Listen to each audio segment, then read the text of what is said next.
मेरे नाथ आप अपनी सुधा मही सर्व समृत पतित पावनी अहेतु की कृपा से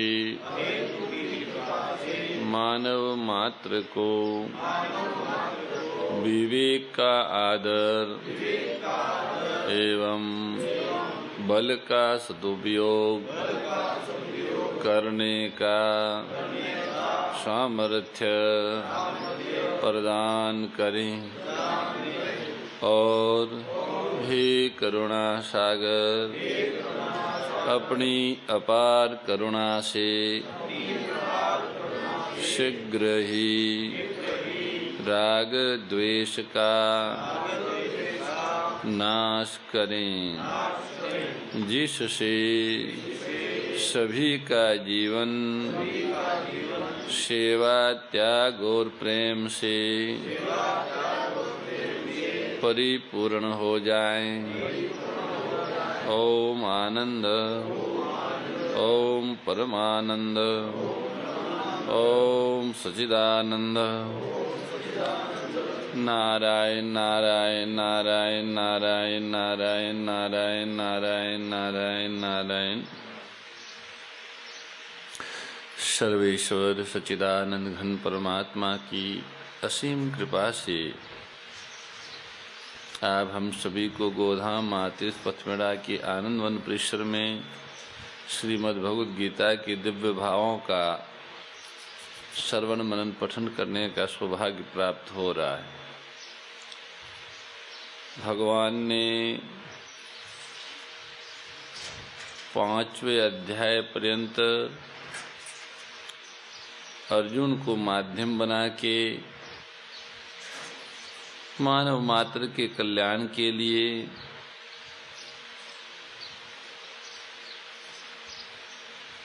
बुद्धि योग, कर्म योग, कर्म संन्यास योग एवं संन्यास योग ऐसे अनेक साधन आत्म कल्याण के बताएं। 5वें अध्याय में भगवान ने कर्म संन्यास का ये विधिवत वर्णन करने के बाद, विधिवत उपदेश देने के बाद 6ठे अध्याय का अवतरण होता है। जब 5वां अध्याय पूर्ण हो गया, अर्जुन कुछ नहीं बोले, तब 6ठा अध्याय प्रारंभ हुआ। कुछ समय के बाद 6ठा अध्याय का प्राकट्य किस तरह से हुआ, उसकी भूमिका क्या थी, श्री गीता भाष्यकार 6ठे अध्याय के अवतरण का आधार प्रस्तुत करते हैं। वे कहते हैं कि 5वें अध्याय के आरंभ में अर्जुन ने ये बात पूछी थी, सांख्य योग और कर्म योग इन दोनों में श्रेष्ठ कौन है।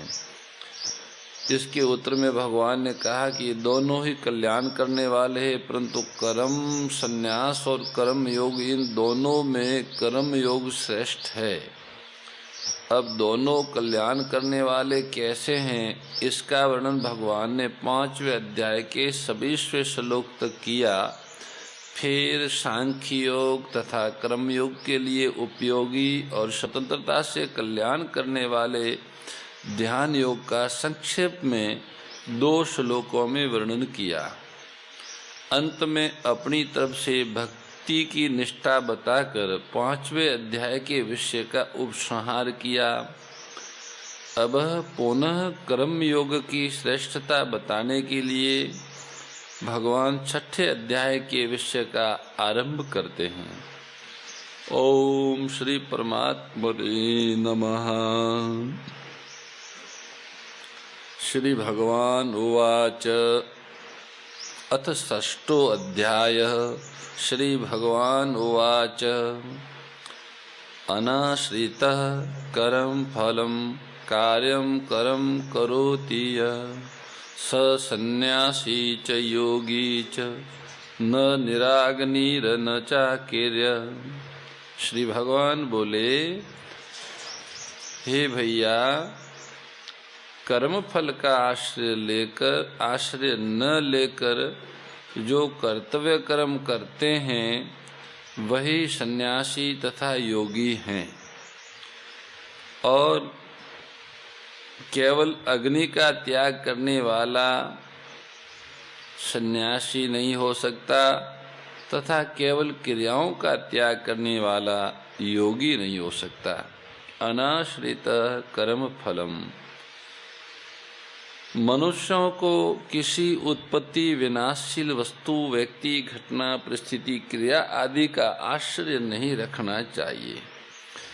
भगवान के ये शब्द कहने का जो भाव है अनाश्रित कर्म फल का, यही है कि उत्पत्ति विनाशशील वस्तु, व्यक्ति, घटना का आश्रय छोड़ देना चाहिए। कारण कि ये जीव स्वयं परमात्मा का अंश होने से नित्य निरंतर रहने वाला है और ये जिन वस्तु, व्यक्ति आदि का आश्रय लेता है वे उत्पत्ति, विनाशशील तथा प्रतिक्षण परिवर्तन होने वाले हैं। तो परिवर्तन होने के कारण नष्ट हो जाते हैं और ये जीवात्मा रीता का रीता रह जाता है। जिनका आश्रय लेता है वो आश्रय छूटता जाता है कि उसका परिवर्तन हो रहा है, इसलिए वो अलग हो जाता है और जीव वैसे रह जाता है। केवल रीता ही नहीं रहता प्रत्युत उनके राग को पकड़े रखता है। जब तक ये उनके राग को पकड़े रहता है तब तक इसका कल्याण नहीं हो सकता। वह राग उसके ऊंच नीच योनियों में जन्म लेने का कारण बन जाता है। अगर ये वस्तु, व्यक्ति, पदार्थ, परिस्थिति आदि के राग का त्याग कर दें तो ये सहज ही मुक्त हो जाएगा। वास्तव में मुक्ति तो सहज ही, केवल राग के कारण उस मुक्ति का अनुभव नहीं हो रहा है। भगवान कहते हैं कि मनुष्य कर्म फल का आश्रय न रखकर कर्तव्य कर्म करें। कर्म फल के आश्रय का त्याग करने वाला तो नैष्ठि की शांति को प्राप्त होता है, पर कर्म फल का आश्रय रखने वाला बंध जाता है। स्थूल, सूक्ष्म और कारण, ये तीनों शरीर कर्म फल है। इन तीनों में किसी का भी आश्रय न लेकर इनको सबके हित में लगाना चाहिए। जैसे स्थूल शरीर से क्रियाओं का और पदार्थों को संसार का ही मानकर उनका उपयोग संसार की सेवा में करें। सूक्ष्म शरीर से दूसरों का हित कैसे हो, सब सुखी कैसे हो, सबका उद्धार कैसे हो, ऐसा चिंतन करें। और कारण शरीर से होने वाली समाधि का भी फल संसार के हित के लिए अर्पण कर दें।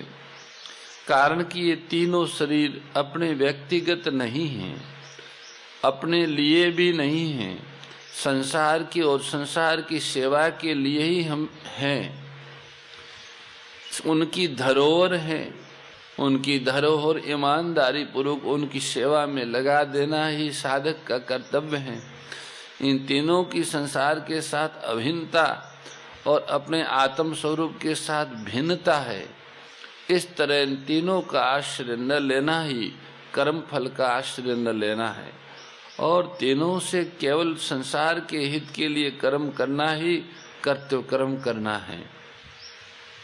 आश्रय न लेने का तात्पर्य हुआ कि साधन रूप से तो शरीर आदि को दूसरों के हित के लिए काम में लेना है, पर स्वयं उनका आश्रय नहीं लेना है, उनको अपना और अपने लिए नहीं मानना है।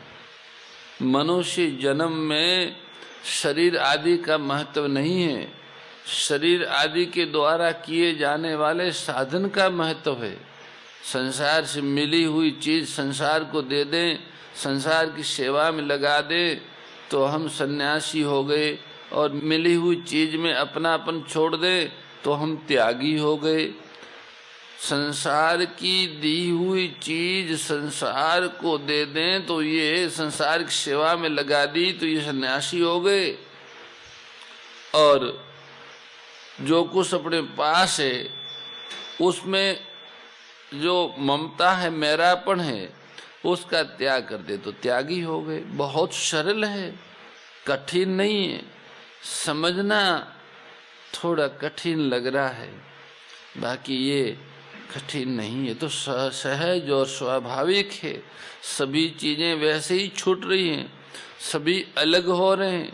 तीनों शरीर भी अलग हो रहे हैं, स्थूल शरीर भी, सूक्ष्म शरीर भी, कारण शरीर भी, सभी उत्पत्ति विनाशशील होने के कारण एक निश्चित समय पर अपने आप अलग हो ही रहे हैं। अलग होती हुई चीज को अलग होना मान लेना ही अपनापन छोड़ना है, अथवा अलग होती हुई चीज को औरों की सेवा में लगा देना ही संसार की सेवा है। कर्म फल का आश्रय न लेकर कर्तव्य कर्म करने से क्या होगा? अपने लिए कर्म न करने से नई आसक्ति तो बनेगी नहीं, और दूसरों के लिए, केवल दूसरों के हित के लिए कर्म करने से पुरानी आसक्ति मिट जाएगी। कर्म फल का आश्रय न लेने से दो लाभ होंगे। पहला लाभ तो नई आसक्ति बनेगी नहीं और पुरानी आसक्ति टूट जाएगी, कर्म करने का राग पूरा हो जाएगा। इस प्रकार आसक्ति के सर्वथा मिटने से मुक्ति सहज है। त्वमेव माता च पिता त्वमेव, त्वमेव बन्धुश्च सखा त्वमेव, त्वमेव विद्या द्रविणं त्वमेव, त्वमेव सर्वं मम देव देव। नमोऽस्त्वनन्ताय सहस्रमूर्तये, सहस्रपादाक्षिशिरोरुबावे, सहस्रनाम्ने पुरुषाय शाश्वते, सहस्रकोटियुगधारिणे नमः। गुरुर्ब्रह्मा गुरुर्विष्णुः गुरुर्देवो महेश्वरः, गुरुर्साक्षात् परब्रह्म, तस्मै श्री गुरुवे नमः, तस्मै श्री गुरुवे नमः। परम श्रद्धेय गौरीशी स्वामी श्री दत्त शरणानंद जी महाराज की प्रेरणा व मार्गदर्शन में विश्व के सबसे बड़े गौ सेवा संस्थान श्री गोधाम महातीर्थ पथमेड़ा द्वारा संरक्षित लाखों बीमार, विकलांग, वृद्ध एवं अशक्त गोवंश वेद लक्षणा गोमाता की सेवा के साथ साथ भारतीय गोवंश का संरक्षण, संपोषण, संवर्धन एवं उनसे प्राप्त पंचगव्यों का परिष्करण व विनियोग करना, घर घर गोपालन, गो अभ्यारण्य, घास चारा उत्पादन हेतु गोचर भूमि का विकास, गोपालन लोक संस्कृति के पुनर्जागरण हेतु वेद लक्षणा गो महिमा का प्रचार प्रसार करना तथा गोपालक किसानों के स्वावलंबन हेतु गो कृषि अन्न एवं गो दुग्धान का गुणवत्ता युक्त बाजार तैयार करना श्री गोधाम महातीर्थ का पावन उद्देश्य है। आप सभी दानदाता श्री गोधाम महातीर्थ पथमेड़ा द्वारा संचालित गो सेवा महाअभियान में बढ़ चढ़कर सहयोग कर लाखों बीमार, विकलांग, वृद्ध एवं अशक्त गोवंश के गोग्रास सेवा हेतु श्री गोधाम महातीर्थ पथमेड़ा लोक पुण्यार्थ न्यास के बैंक ऑफ बड़ौदा खाता संख्या 084901000238827 IFSC कोड BARB 0 ASHRAM शाखा आश्रम रोड अहमदाबाद में गोग्रास सेवा निमित्त जमा कर सकते हैं।